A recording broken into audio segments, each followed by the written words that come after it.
anwumre no aye deliverance session and mega watch night no so aye Friday 11 April anaju nondu kosi sa de bechi share so say dwumadi nyina echi ukwada bia so ye mpaibo eda no Bethel Asasibe Sheki from 0243819756 and 0249983311 Nejinchemu Gilgal season 2 Omuni Empaibo. Hallelujah, hallelujah, hallelujah. Ene anopei yene eshia ewo Tom TV so.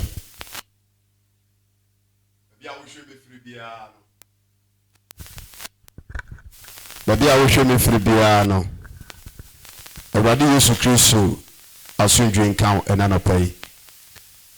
Eye True Faith Church International Kumase Sokobai Wood Village Oti branch ena anopei yane eshia ewo efirikesi iso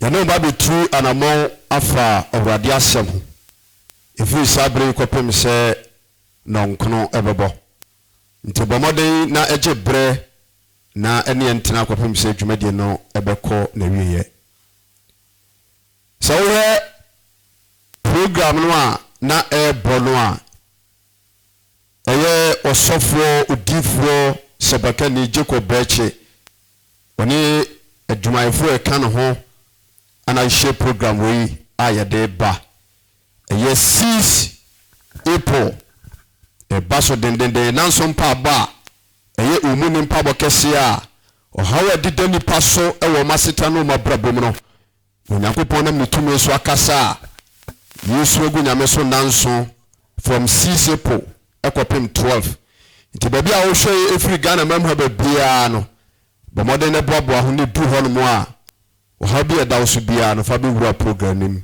na onyame so besio Kristo we share na amen aye nyame asem ne nti yabebo mpaye edi nyame asem ne nti yenua sam ebetu dwumadie no ahye Kristo nsa yo medase adofuna reference of bompai o Onyankopɔn eni abankese for da was a show no munyam say anopa yinso ayopo tumi no ahoden so aboya ho ba da bedu Kentom TV wona waye ebebu adu say akwada wasem bromen eso pa cho se koso hu yembo na ma utumi no nkonkno bi chidom na asem akwada ba no sakreti a wonya dwensa kira na upia wanya yira ba utumi koso aken ho na ma ya hoden adom nti amen amen amen yenu asam Awurade sha yo nyamema ene adoforo mu a yene mo hye Kentom TV so se de dika kae no bamoden na ene yentena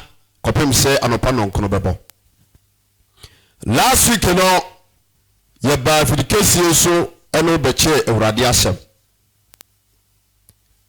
na asama ye de ba ni mudu pa yesa jire na wankwaje ni ho na message na de ba ni today se adwensakra ni ho a enkwaje ensu ni ho enanso honkonkro e de asemfoforo ahye ya no ene asem a Awurade e de ahye ya no ene obeka no ya today se Onyankopɔn ebebu Ateasefoɔ ene Awufoɔ Atɛn ntababo bi a wo bubia no hweniye amba jemeso amen amen Onyankopɔn obebu Ateasefoɔ ene Awufoɔ Atɛn ese so so wi ase we na yatim sesei na wutietie enipa bi nsɛm a moka ene abrabo a ebi wo mu a bibia nkasa nkyere omo enwo mu hunu sɛ atemu ebeba lebe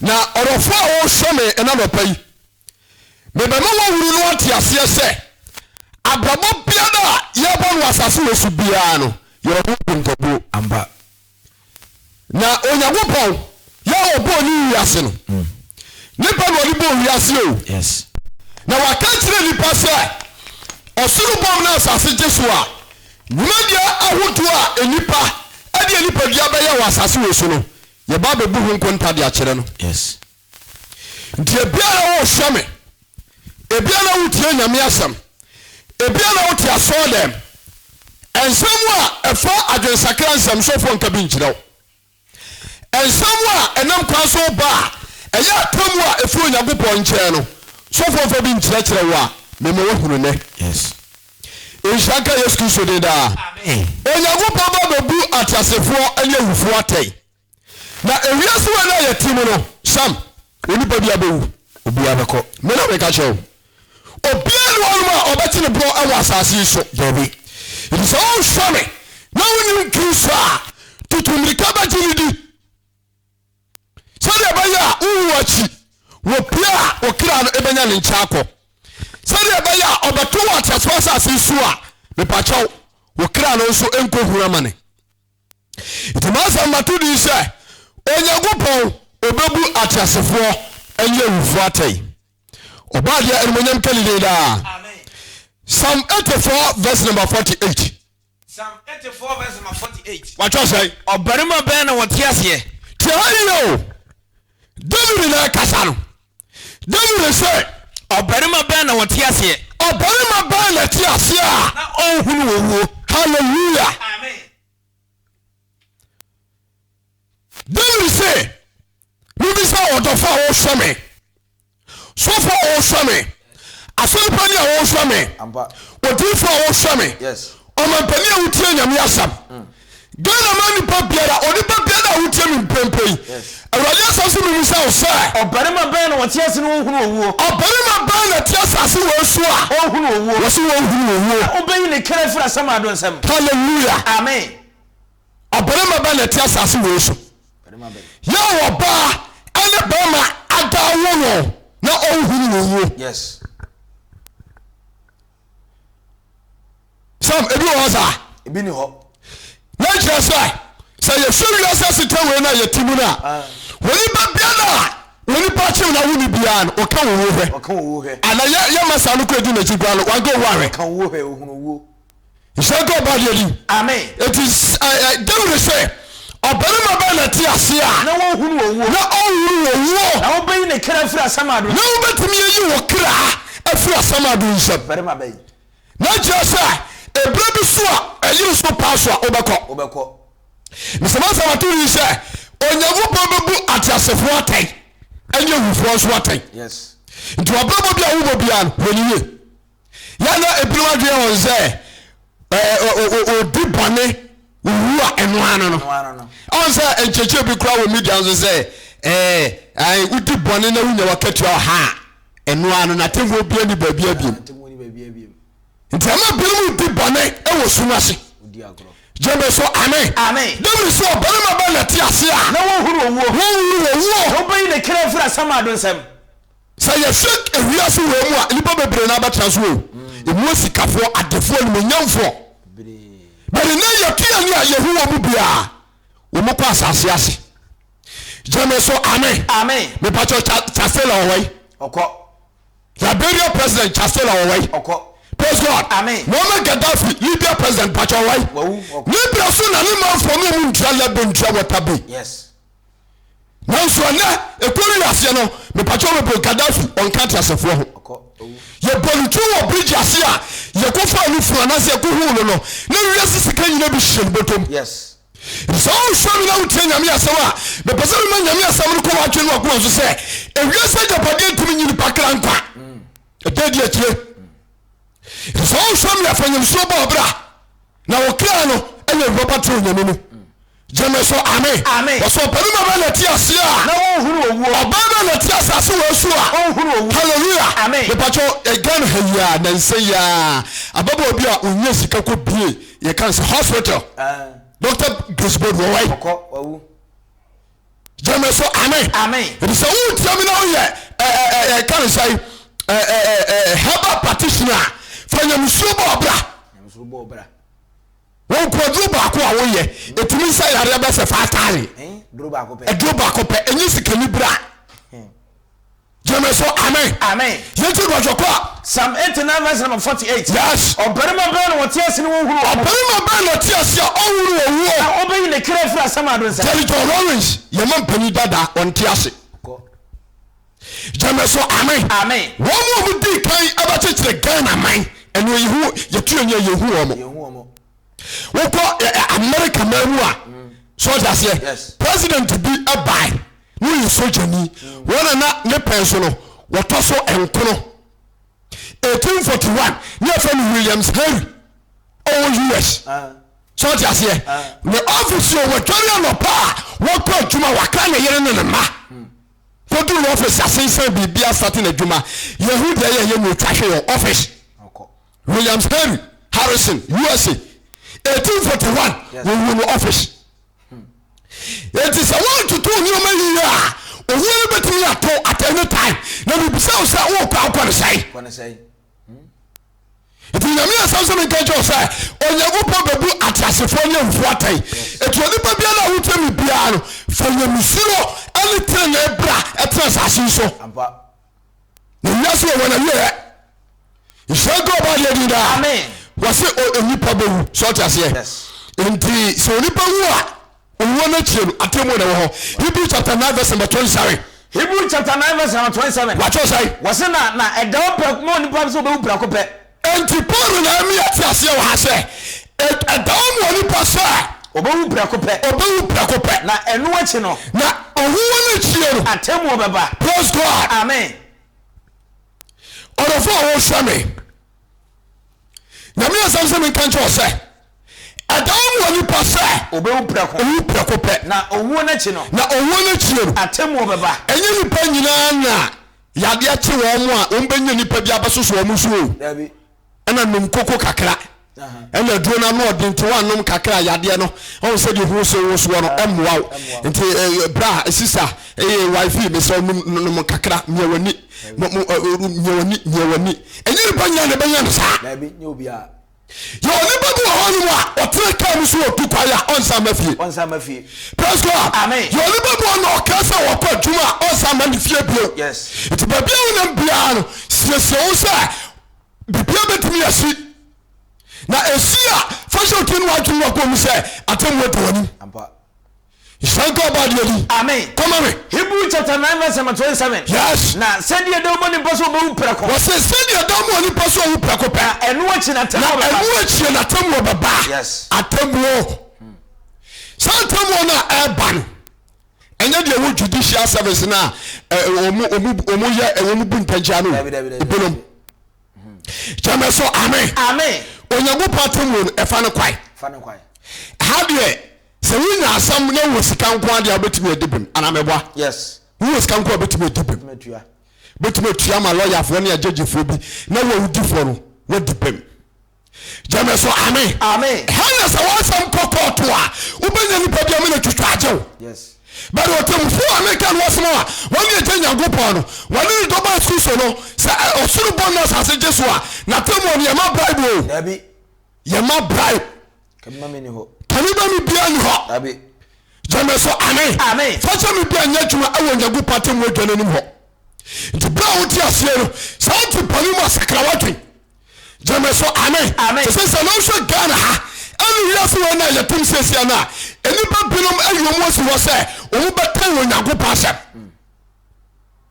Nti samwa eya gisaje samwa esese koni pa bi nchai amu musuro bone no mu dwanu ba hwe Kristo kira kwan enya dwuma bi on se no media no so ene nso de bebe aye ye kan say ensam no mo de fere ye kan say motivational message motivational he says all your evangelist now your software now per followers here I just saw starting motivational messages yes. We bring you be too quiet we body to saw them and ya Nigeria no ade impichin chance adwamonye nkambone jeme so amen amen atemu obi ba o orofo atemu obi ba na atemu anu otia ebeba akra nyina so wo mo wo ene wo mo ti ase yes na nyuma ene we tira be abekọ jeme so amen amen Hebrew chapter 9 verse 27 what you say na said the demon person bo prako no o say edawo mo ni person wo prako pe na enu achi atemu beba na enu achi atemu na da ho yes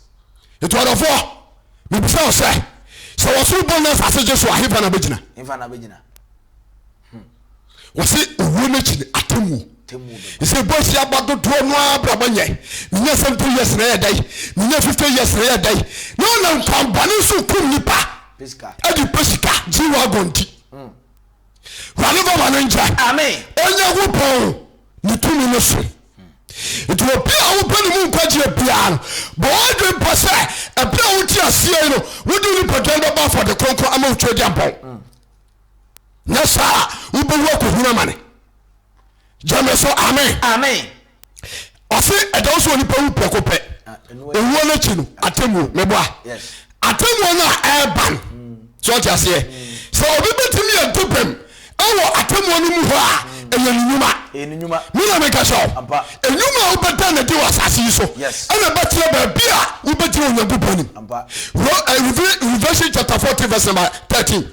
Revelation chapter 14 verse number 13. What you say? Na meti ni bia free so aka say enti abia Onyankopɔn bia twani. Yes. Awani swade hunu mo wase otreni bia free so ka say kire say enshani Awufoɔ wo awade mo free sese kuroi enshani Awufoɔ One free already be there. Every say koi. Every say eko. Home ne say ane. Hallelujah. Amen. Ya na wo ho. Amba.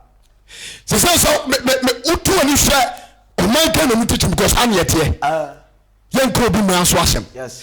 Me need the reason why you here. Then of 1 million ten baba wa. Do to one ewo. I don't understand. Bebre. Let's also process at it at 25, 35, 30, 70. Edebentia. Ebonintia. Aya hantai ani afutua yempesa ebrim ebetenti. Na odofo wutia me na wo hweme. Me dia afutua na mitu nya no pai. So Onyankopɔn ba bebu Ateasefoɔ ani Awufoɔ atai. Etitwumadie bia na wudi no asase wosu bia no. Fanyam so kan. Yes. Nessa asem da so. Jameso amen. Amen. How do you mean? Revelation chapter 14 verse number 13. What was I? Na me tiani bi free so kan say. It is what tiani bi kan say. Kire say. Kire say. Enshani Awufoɔ wo awade mu free sese. Enshani Awufoɔ wo free awade mu. Free sese ko. Free sese eko. Hom ne say ane. Aba. Enshani Awufoɔ wo wu awo awade mu free sese ko ri. Awro ho. Dala ni abrantie timu. So what you say? Na yakoto fundaka. Fundaka no yakoto no kwa tire say onyankwa.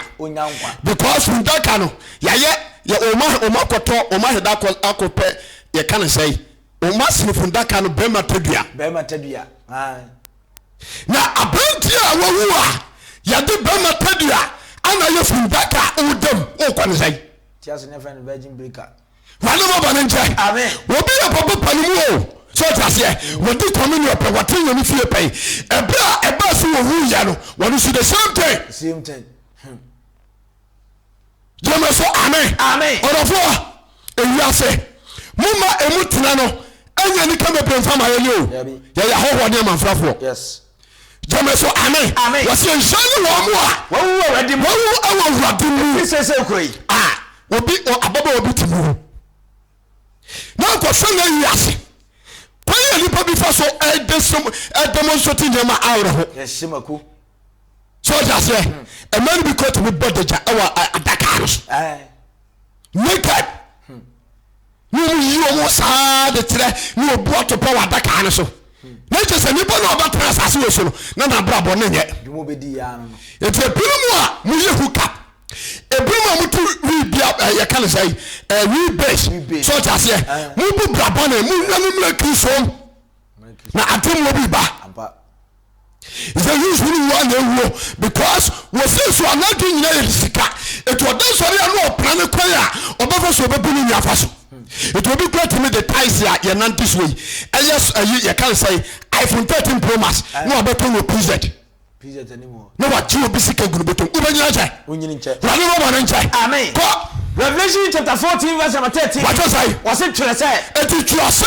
Enshani Awufoɔ wo awade mu. Enshani Awufoɔ wo awade mu. Free say kuroi. Free say kuroi. Hom ne say ane. Na hom ne say ane. Oba hom ye free won brem. Oba hom ye free won brem. Na wonyuma bedi wanchi. Jameso amen. Amen. It will be la what transaction we so.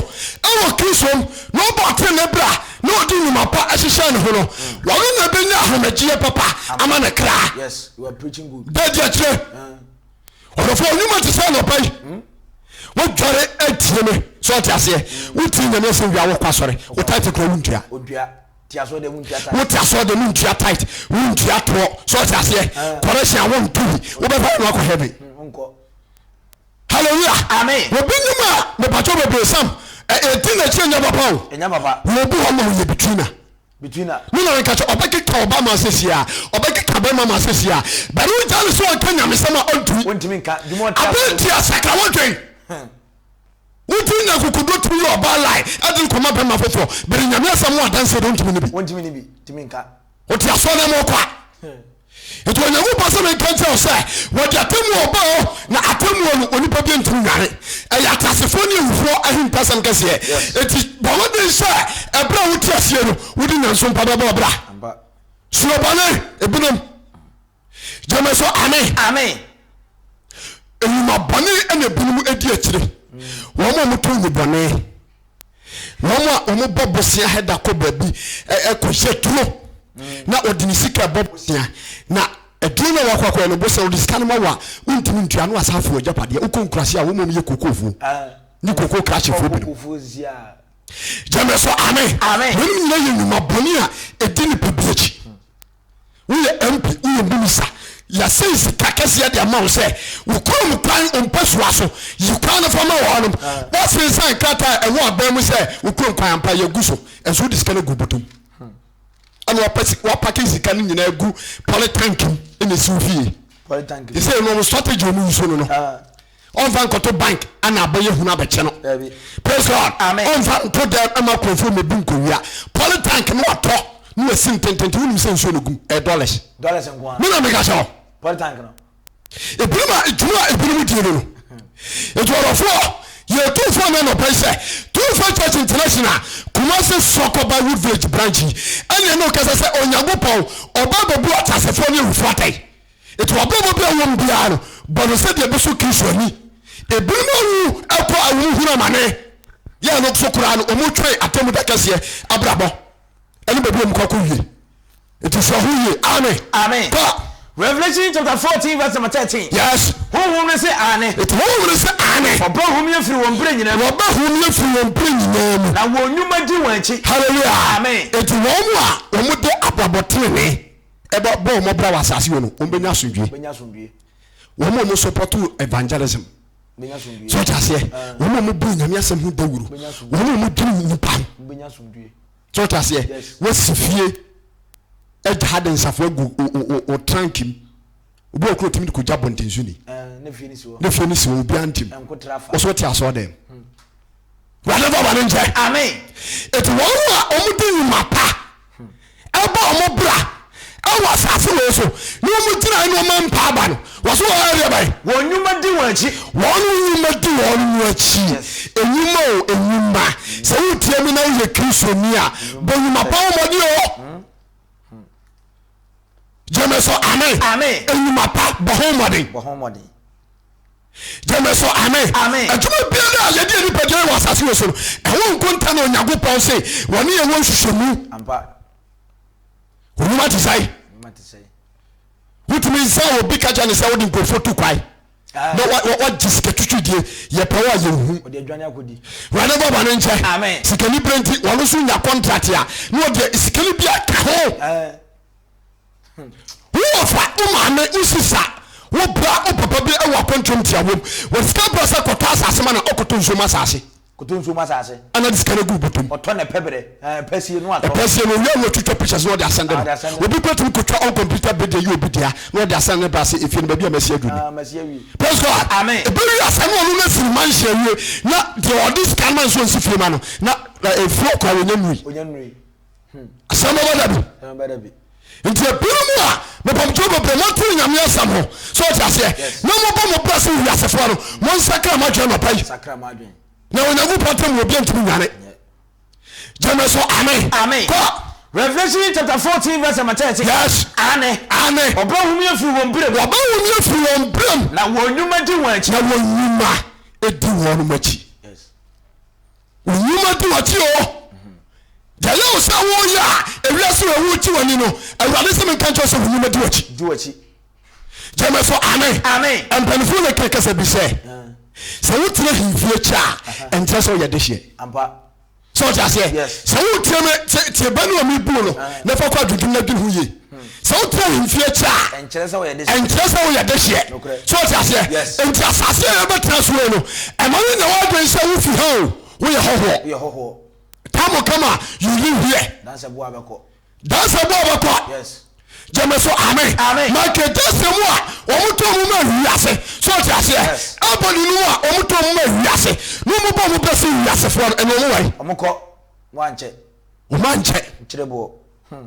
Ti sa na wo braso na me braso ayebeko. Na enu obe ne du achi. Obe ne du achi. So wu se kinkire. Na yekusie wa. Nipadia na ewu. Yes. Okra ewu. So just here. Okra no na wo da otumde so dan no. Enti asama do ho no. Adaka munam no na wani ate. Yes. Na bofo abegina won chai. Yamage akwaba. Wa braba babo yin nyina no. Papa ya wo ye no choroma me. Usimi ni krata mini pay. Wo se entoma no ya de kata so no. Fire krata. Praise God. Amen. Won sanwa egu ho no fire pay. No wa choro o papa yin nyina. Na dia hye bofo ni sem. Bofo na kwahye wo se etu pass as into na banela. One could be awesome. Okay. One is a crow. One yadia. That's what. Amen. One for Kureti. One for Yurechi. Vanirechi. Jameso. Amen. Amen. Into Bonia. Why you know that one also was so no true. It is all true. Yeah. No, or they are too come. No, or tree. Judgment ya every few in your point chaba. Yes. At the middle of some American show. At the same day will be any some more court. You turn on wasam. You really do wasam. Yes. This is do wasam na board ya. So we say jail ya near doko. Aba. So show some new pa. Not me pacho ya doko remand. Yes. Sana me pacho be. Wasu bonus as Joshua ebe ye. It man so for be a one babroom. Na kiso o mu tin mo na da say. Atem wo be ni ho. Ghana for kiso for. Mama kiso asem ntram mu. A bridge and so dem wa. Salvation message ko mu nkabi. Amonka. Jameso amen. Amen. Asemi ba na ayasema mu oduo. Isaka Yesu de da. Amen. It na no Yesu so be boy kokko. E wa temu. John chapter 5 verse 24. John chapter 5 verse 24. What was I? No kura me semo say. It's a boy Yesu so ni domi share. Na etwa so de no kura nsam na kira wo. Yes. It yan ya boy adwen pose. Kristo na sumaye. Enya ne yesoma ye ho so just here say nipa na soma ye anya ne yesoma ho anke ba be kali pansam ampa bari do soma no si anka no kwansam fa nkira eti no kopia esisi e ma hu na o kan na nkwaje bia ba kira yes Jameso amen amen eti Yesu ni do mi sia no kacha won sai no kwa me kacha mo sai ye wote ma sam no gidi osoma mi ye wote ma sam no gidi osoma mi die odankwa na o ma temu mo na o ma atemu na wote ma furo wom konkwam na wote ma furo wom konkwam sai ma 25 yes no kwa me sem sai eti se wa bra boy a e de di atire no wa bra boy na be di ho adanse yes orofo entra boni mu boni mwate na odubani bia nya sunjue e woni wachi hallelujah amen ba na wo sa obesa obra no daje tenya mi fie na eda osoro bobom na asase baje so wanyankwa ndiye tufo ene ma wurade asem so eni diam awudasem ti asawi na foto to abraba ho dia enye bia no wasakra amen amen John chapter 5 verse 25. What was I? No kwa me catch am say. No kwa me catch am say. Edone ba na edu. Awufoɔ bɛto Onyankopɔn ba ne ne. Na awufoɔ nyina bɛto Onyankopɔn ba ne ne. Na wɔn a wɔte ne benya nkwa. Sɛde agya no wɔn kɔɔ no wɔn ne mu. Sɛde agya no wɔn kɔɔ wɔn ne mu no. Saa no a. Saa na Yesu Kristo nso. Ɔde amɔ ba no nso. Wɔn kɔɔ no wɔn ne mu. Praise God. Amen. Enti sɛ ɔsoro bom na toto bento ne hyen a wo se awufoɔ nyina. Abɛte ne. Ateasefoɔ nyina. Abɛte ne. Anoma ba kora nka. Na wɔn a wɔte ne benya nkwa. Te wɔdwen sɛ wudi bɔne de akɔwom. Sakra wɔdwen. Na osuru bona wonu abeti Onyankopɔn ba ne no ne benya nkwa ampa du beti nyame ni hwede adwamama ye wo wo beti nyame ni hwede krono ye wo wo beti nyame ne enie orofo ebrani ni asase sakra yadwen aso eti so tebra unpa sori a tutumrika ayuhwe ensom wo so bo no quality dia safetira kwai True Church International na ani omom nso ne nyankwaje Jameso amen ebeba na ebeba ama nipa nyina ehunu Revelation chapter 20 verse number 11 True Faith Church International kuma se Sokoba Wood Village ana motie nka Kentom TV so epato bebre jumaja yedi kweseda bia anopa no nwotwe ekopem no nkro nti ebra uguso awuti nyame asem na ya kan adwensakran se mekire no mepato bebre tu anamo na bra ne nsa ne ya sorwate jemeso amen Revelation chapter 20 verse 11. What was I? Wasn't me why one fit kokro. It does was I fit kokro. Any what is was as no so 21 and any what is so was so near Sassi area by 21 and praise God. Amen. To me be one was Sassi was so a switching a good to me. It's a prima moping a mere son. Nobody abus what you want Sacramagain. Confer to Crow. Praise God. Be comfort. Na afọ na wudi akomochi apepe to do kwasiada obekwasoro nko ote mancho bebe de nananom tushire gu akomfo so abado de akomba en won kata asefo asasem botwene jameso amen na baba kama ko shuru ya okunyankopon ebe shinu mo nya ewo wadiem so jase amena busu nyam so mfaso no di akomochi Boku shogun trim. You say go about it.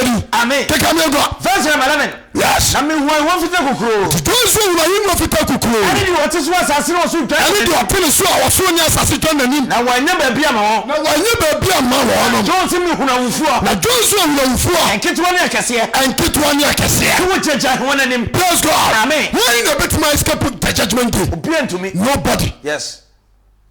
The God of burning for them. Ya mo hwe nya me so mpachira kwa mi hwe. Ebirima motutu nwo na mode di mudwuma mo sakra. Praise God. Amen. Ebirima mudu okotochi okotuntimi nyonkwan. Okotuntimi nyonkwan da. Ka tira. Ti aso dem sa sombosom. Ti aso dem sa gunsa. Whatever one inch. Amen. Get to the chokwa. Revelation chapter 20 verse 12. What was I? Na me hu Awufoɔ ketewa ne akese. Those who are for ketewa ne akese. So wo checha ho nanim. So jeja ho nanim. Na obiabia nwomam. Hallelujah. Amen. So do kasa na se twon kasa. Awufoɔ ketewa ne akese a eye hiafo ne adefo ho asem. Ampa. Emunyamfo ne atitire. Ene ho mobo. Ni ntini. Jemeso amen. So wo sika so ni sika. So de bia ni di gele. So that's here. So na so ye hwan, wo nam fom, wo da rankusem, o bia. Ebe pii Nyankopɔn nim. Yes. Ishango ba de di. Amen. Yago na me hu Awufoɔ ketewa ne akese. Etutuzo wo Awufoɔ ketewa ne akese. So wo jeja ho nanim. So wo jeja ho nanim. Na obiabia nwomam. Na obiabia nwomam. Na obia nwoma fufuo bia ye nkwa nwoma nim. Na obia nwoma fufuo bia aye nkwa nwomam. Na wonam sema wo twa nwoma nim so. Atemu wo sema na make sure no. Me so Onyankopɔn bebu Ateasefoɔ ne Awufoɔ atai. Brother osubo na sase ju so abegyina. Hey. Obegyina hefa. Ishango ba de di. Amen. Sorry am pay won tadi say enu amegura ho. My sister be come power. Na anopa besa no nson. We must search ya ba ye shop kitwa bi. Underwear e search pe mu ya na hana. Black. Mo na wahye bi na pants na ehye no nso ye fitaa. Ana woso enkono. Ana wahye na adro bibi adro. Ana wode apia bonten tafo abonten so ana wode awura so mu tade. No past 7 o'clock. The part on so. Gana forma ebunum muma nyamusuro ani fade antina mu. Se mo bom ni padia da paro. Gana forma. Hallelujah. Amen. Wo manya ya den Nyankopɔn. O manya ehunso ntoya ekafo kwentimi nia no bae. Fode wo yo. Ma ni binom. Sosia abrochirefo ma binom a bonsam adomine to wo nom kra afo bi padua mu ye nwuma bane na mu hia won. Ene sa babo we bi e bia kwa wura nya no fie. Jameso amen. Etu odafo mi de mi tufo. Ewiasa wi baba. Na ebeba ma nipa nyina behu. Yes. Na obi a wo ba te na ebra no wo asundwe. Obi a wo te na bonim asam da so. Enkota so dem sanko hu kap. Debi. Ai. Ta so dem na hu. Ta so dem hu kap ade an ho kire me. Ho kire me. Opra. Ho kire mo kire Peter ne Paul no. Praise God. Amen. Yete no chokwa. Revelation chapter 20 verse 12. Wacho sai. Na me Awufoɔ nketewa ne akɛse. Etu Awufoɔ nketewa ne akɛse a. So wo jejan ho nanim. So jejan ho nanim. Na obrepie nwoma mu. Na obrepie nwoma. Na obie nwoma foforɔ bi a nkwa nwoma nim. Obie nwoma foforɔ bi a ayɛ nkwa nwoma nim. Na wonam nsɛm a ɔtwe nwoma nim no. Nsɛm a wɔtwe nwoma nim no. Ebubu Awufoɔ tan. Ebubu Awufoɔ tan. Sɛde wɔn nyina nwoma teɛ. Sɛde wɔn nyina yɛ dai. Nwoma teɛ. Hallelujah. Amen. Ateasefoɔ ne Awufoɔ ba bepɛ Nyankopɔn nim. Sɛde wɔn nwoma ɛteɛ obubu obi atɛ. Wo yɛ sɔfoɔ. So what has here? Yes. Nyame asɛm kyerɛkyerɛ sɛ fa Nyame asɛm korɔ de kyerɛkyerɛ wɔn safomba adwuma mo nyɛ korɔ no nyɛ. Ɔkɔbɔ dwuma na no waba wɔn kyana adwo na de ne konsume. Hallelujah. Amen. Unuma edi wachi. What to kwai akonto na akɔ ne kratasɛm ti what mo kotwa nkontombo akyerɛ aban sɛ wo yɛ gay. Wo yɛ lesbian. Wo mramu na wo yɛ nso no mo mpawasɛm mo po akunu aduane ababrɛkyire. Enti on to kɛse a wasa kotwa. Ebi asɔfo bi adifo bi asabakafo. Ebi asɔre pani enkatasɛm ti no akota asɛm kɛse a de akyerɛ obi sɛ wo yɛ gay ɛwɔ ne man. Sɛ na bɛyɛ obɛyɛ nkrata. Unuma edi wachi. Nhyɛnka ɔba deɛ ni. Amen. Tɔso bɛ nua. Revelation chapter 20. Yes. Verse number 13. Wɔtɔ sɛ. Na ɛpo yi na Awufoɔ wɔn ne man. Tɛyo wɔsɛ atamu da. Esensi oni ba deɛ ntumi sika pu judgment nti. Wɔsɛ ɛda no ɔsoro bɔ na asase gye so a. Ɛpo bɛ yɛ ba. Ɛpo yi na Awufoɔ nyinaa ma. Wɔn mu a ɛpo nsuo fa wɔn nyinaa. Wɔn mu a ɛfɛ Libya. River Nile. Wɔn mu wɔn bɛ pie. Atlanta Ocean. Wɔn a yeku wɔn egu mu wɔn nyinaa bɛ pie. Praise God. Amen. Wɔn a ɛpo ɛdan kran wɔn ebe pie. Wɔn a nsuo nso a afifa wɔn a yɛ hu wɔn ɔsoro bɔ na asase gye so a wɔn nyinaa bɛ deɛ wɔn bɛ pie. Ɔdɔfoɔ epie mu ɛna ɛsɛ sɛ wɔn sakra wadi. Ɔkan kran ni nsɛmɛ tɔpum. Wakɔsie dwareɛ. Obi kura tumi de obi kɔ nsuo mu na do sukɔ. So ɔte aseɛ wɔn ni koyi nam ɛnam no menya bi paa na ɔbɔ pɛsum ne nua to nsuo nim. Wahyɛda no pia na tum. Jame so amen. Amen. Waso ɔyɛ bai. Wase na ɛpo bɛyi na Awufoɔ nyinaa ma. Ɛpo bɛyi na Awufoɔ ma. Na wɔn ni asɛm no so yɛ Awufoɔ wɔn nyinaa ma. Eti wɔn mu a wɔn yɛ a yɛsiesie wɔn. So ɔte aseɛ. Yes. Ɛnɛ Ghana ha ne asantema mu ha wɔn mfa yie ni agorɔ. Yɛsɛ ɛyie kura bɛnya pride kura akyɛn ayɛforɔ. Ɛyie. Mo na meka hyɛ. Yase jollof. So wɔn mo brɛ yie ne so wu pɛ abusafo wagye wo hu sika di o. Ejisika yi na edi. Etu pa fa wo ahodeɛ no. Eyi nyame adwuma bu nyame adwuma. Na wo wachi ɛmo bele nyuma pa di wachi.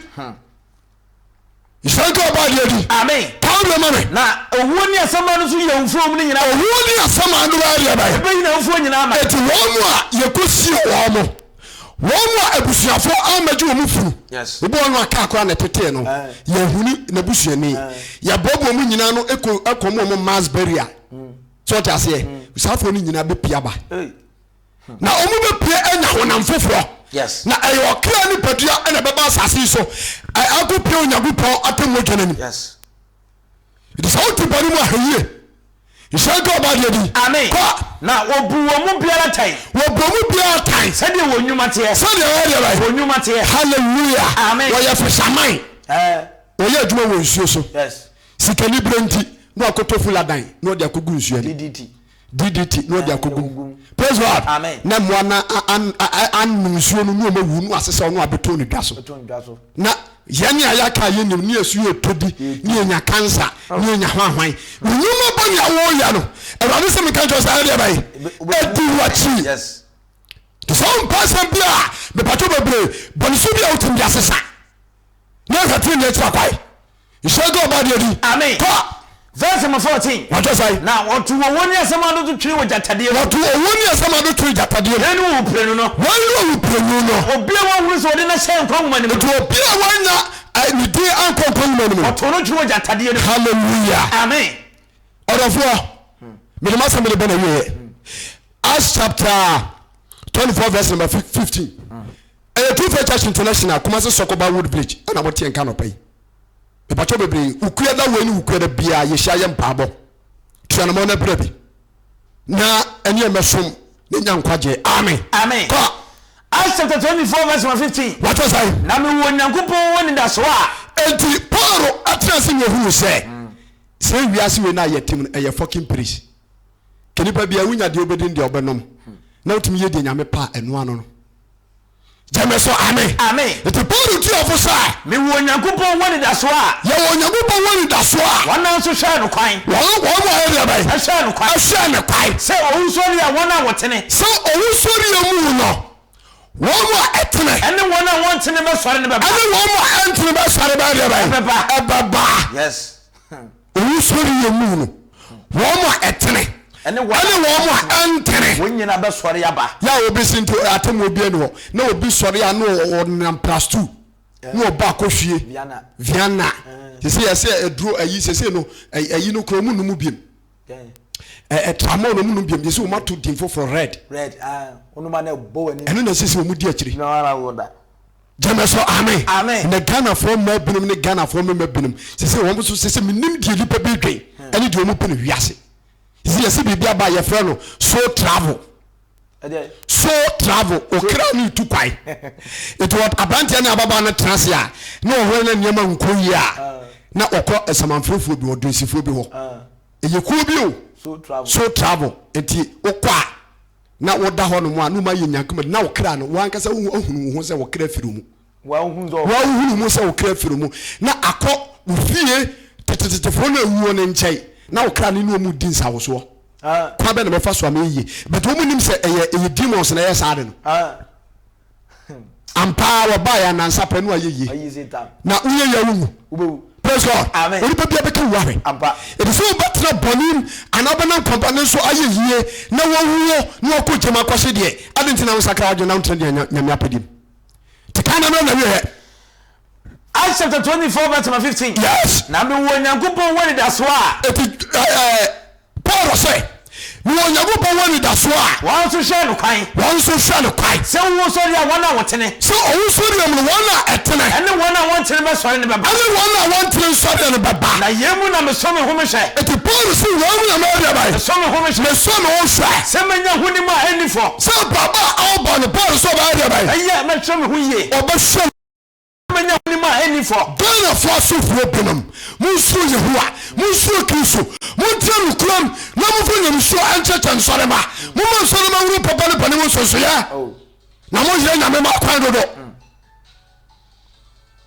isanka ba de di amen elise we pom ya wono anche na onyago patemo na ba etu kakra me kan se bomoden na bra huti ase no fa nyam so bo bra na uwachi onyankwa ewade wu yomo no nkaye nitumi to shine da amen Onyankopɔn ne abankese ye de wase ye hye wonu nyankamfo din wona makwam me hu se owuo esode ye wo ho na bebu awufoɔ ne Ateasefoɔ Atɛn ti koso aka ne hu yembo ne nti mobere fata wudi na apia anya yiraba otumi nti koso am ya hode ne hyira ye da amen obetime afre aba dwumadie no eso oba so ayebe fawo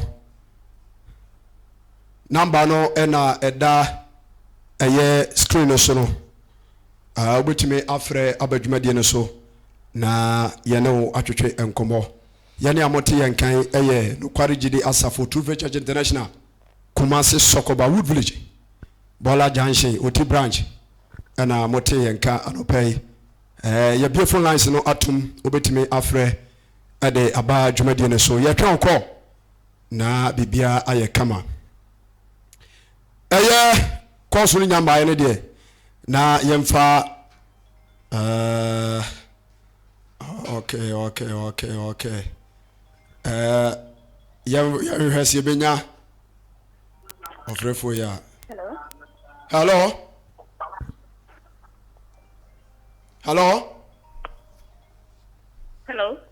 yeah me bacho good morning me bacho odini baby akase free Bebacho ndafu yentio monte na kana so lela with mental type Bebacho say monte to my emergency if you start yo yeda se nyankopɔ ensure koso na ene entra Awurade bishop bebre yeda se ofoforo betima baso number no ene the screen so no hello Hello. Yes, sir. Me bacho dini babi akasa free. Na me se pele ma telewi. Ole ko radio bo. De la mia se ya ni ma wa be da na mo se na me ya bimba. Ko ye de sama porque Ateasefoɔ ne nyame ma fɔ bɔkɔ nyame ma wa de na ɔhyɛ mo de amen amen awurade so enka ho bebre ya da so bebre obetime dwumadie no ɛkɔ so dendenden obetime hello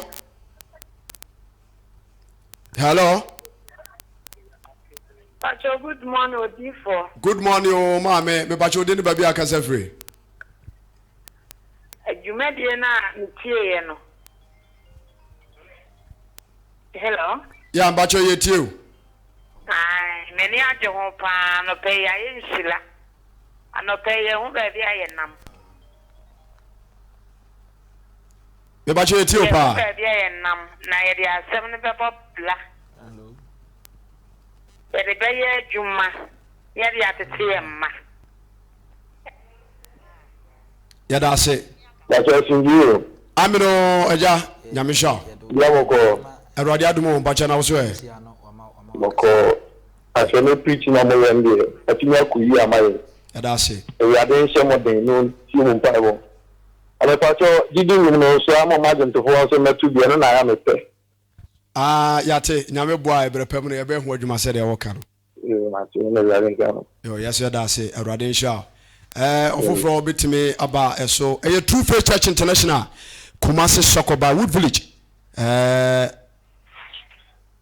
Prophet Evangelist Jacob Beche na so ye na yewo hello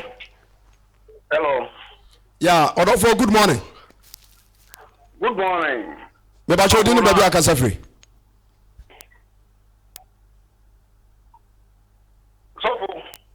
Ejamba chetio. Quotation, first quotation, what is Psalm 84, Psalm 89, 48. Psalm 89, verse 48. Psalm 59, verse 48. 89, 48. 89, 48. Meba chai. Meba sipa nyamisha ondewama. Mkwanjia somna ami nyamisha. Awurade so nshaw yada se bebre obetime afre aba dwumadie no so hello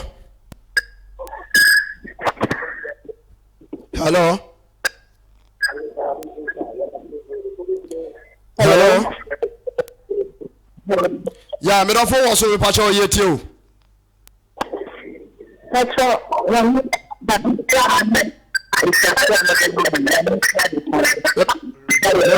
me bacho twe ho free aye u TV no anase lowa u TV radio volume no ma na ene nkasa ofra no wa mute u TV volume na o me akasa fa phone no so ye wo Kumasi Sokoba Wood Village True Faith Church International hello hey oh me yes asunpio amino mama and obey the nyamisha no adwen satran nsɛm a mode abrɛ o man no amen rade koso no man no sranya kese wo mo so amen na abrɛ ni abrɛ nyina no omi nsɛm papo no mamo amen na mo nka na akrai rade nhyira mo pa ne mo adwuma pa mo yɛ amen mo ma ba ni tie abusuafo ni nyina abusuafo nyina gye so bye bye shout Fakwe from abroad Luxembourg mame awurade shout obetime afre aba dwumadie no eso True Faith Church International hello yeah me pacho udi no baby akase from dafo zongo bukati yo mukase free no odi biase orofo na ho ye de oyo eda awurade ase ma yenti ofre adubiase we dey edika me Ateasefoɔ Jacob Bechi amen na anapa mi sofo wakasa pa amen obojem Emma Mammy Aji, it means we have been all kind. If you had the idea, and now few other come round. And okay. It is self penny, self would you cop there. Or Timmy can do it the Atepa, Mechian Yipa. Now say nothing will not. I will TV so. Never have a pa. Ah, Chanamami, Sophia Chanamami. Mate, you are the number no ebe to Jana, Wafre na. We're free baby and one or coffee fufrum. Hello. Hello. Yes. Yeah, made off a good morning. We didn't baby a free. Good morning, because I feel Utirigi. Maybe I made off you no pay. Oh, so for evangelist, why are dear Papa for you tried? That's it. God bless you, God bless you, God bless you. Amen. The other person can who can concerning soul traveling. That aquatic, only dangerous. Papa. What the most almost say, especially in Dano. They are winning a lot of souls. Almost winning a kind of brain. I didn't embarrass myself. Almost the move west up or quarter group. What almost symbol and the symbol. Just say satanic, demonic, and Casapa. So, my jibet or shut out in me deep, not power. And then Uncle Fortia says, a group. And then my own with good understanding. We need to get a much no grandpa. Because of you also for the and I'm not going to bring a why are they Yamishow? A rather so in show, a rather in show. Yada say, hello.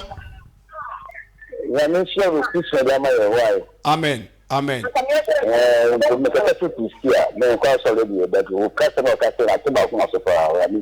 Yeah, that's it. And so, in shall you far or fair for our chatro? Now, yet the Jumediano Abenawe. Hello. Pastor, good morning. Good morning. Pastor, Pastor, I've been preaching already. So now me person, me friend, and I'm Michelle. Yo, yeah, that's it. Onyankopɔn insha. Okay. Awurade insha bebre. Kwaso ada hwe the number no betu dwa na wafrɛ why? Mpacha, nyamisha. Awurade insha. Yo, nyame, hello, your last caller. Hello, good morning. Good morning, mama. We didn't baby akasa free. Let us free blame mine. You need a lady. Hey. I'm a friend met you. Ya yen sila. Amen. What fancy fooling in the baby of Mobra. Amen. You went slow. Amen. Amen. Amen.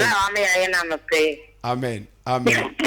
Yeah, that's it. Bye bye. Oba Lydia Onyankopɔn insha.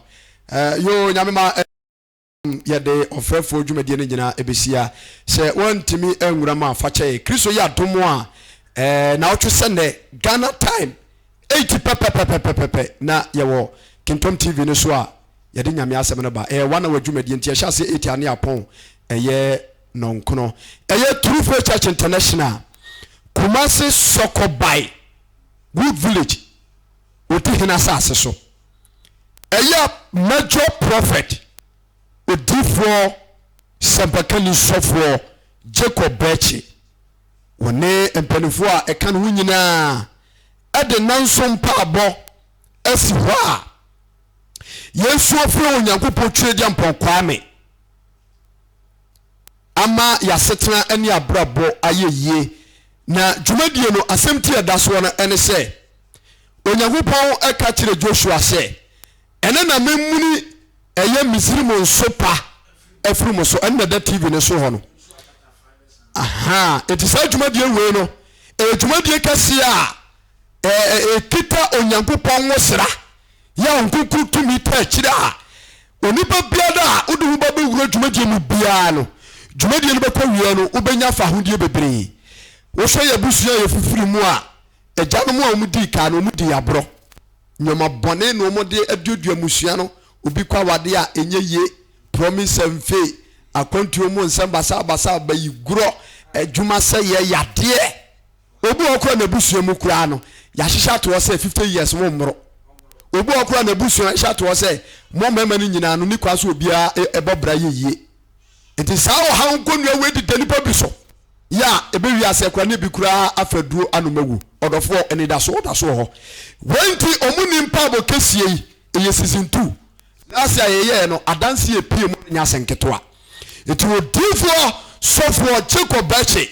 papa baby a wo bia no pa bia awurade nhira woni ye maame mata Onyankopɔn nhira mo sai tuma de kesie yi fa ho bewura baby a wo hwe fi okintom TV so biada across the 16 regions ni nyina no tutumrika na on the 6th April akopem eye 12 April no fa ho bewuram ya sha se kwesere na eye 6 no a anopa no ano sampa bo we no eye nwose tumi ene wom nti Onyankopɔn e the direction a direction no ma onipa di yie afi bunsam nsam direction a emo wade ho so dia se enti Sunday na anopa no a ye hye dwumadi na se no ye be direction dikai na numre eye deliverance service a different kukudam yesofani ato nsade afre wo mo apostle ene emperor meeting bo mu de omo dos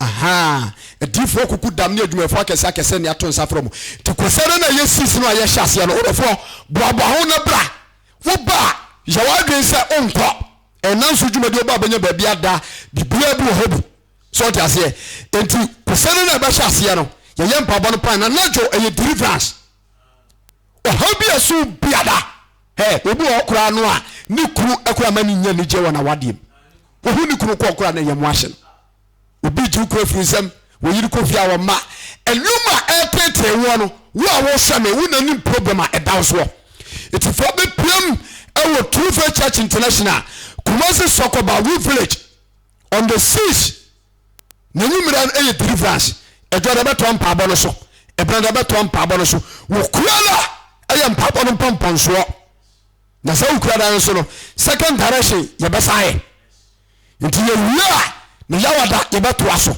ni fiala ena ye mega watch night enu ne ade akwankyira etwato egu akwam ye be ya no panapon na enanumire no ye de watch night na ato aso na ye be wiye no wankasa hu say yes wudi nkunumdie ene adanse ene ekofie sanso na me bacho bebre ukua da wei ni ukua da biada ye yem paabo ewo Kumasi Sokoba Wu Village enya senketo akora enti momo promo no mame na wia bia na o share number no ni 0243 81 9756 0243 81 9756 enti number we na ohwe akira kwaya ofra onsa ebekan enti adamu nyina amase nyame adomo a na wo twese ne wo besa atenka Kristo nhyira mu nyina amen.